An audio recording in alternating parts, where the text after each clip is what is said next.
Welcome students. Semester 4 স্টুডেন্টদের জন্য আশার আলো দেখাচ্ছে কাউন্সিল। ক্লাস 12 সেমিস্টার 4 এক্সাম শেষ। তোমরা রেজাল্টের প্রতীক্ষায় আছো।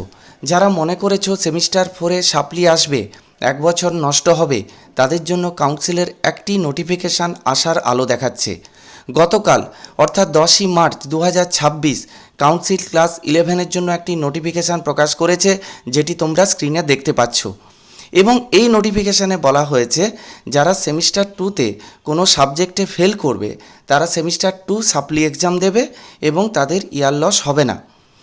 এই নোটিশটি দেখে আমার মনে হয়েছে যদি সেমিস্টার 2-এর সাপ্লিমেন্টারি এক্সাম চালু হয় তাহলে সেমিস্টার 4-এর জন্যও কি সাপ্লিমেন্টারি এক্সাম তোমাদের এইচএস রেজাল্ট প্রকাশ পাওয়ার কিছুদিনের মধ্যেই হবে, যাতে তোমাদের বছর নষ্ট না হয়। এই বিষয়ে মাঝে একবার চিন্তাভাবনা হয়েছিল। এখন দেখা যাক কাউন্সিল তোমাদের জন্য কি ভাবনা চিন্তা করছে। এই মতামত সম্পূর্ণ আমার নিজস্ব। তোমাদের মতামত কমেন্টে জানাও। ভিডিওটি ভালো লাগলে লাইক করো এবং বন্ধুদের শেয়ার করে দাও। Thank you.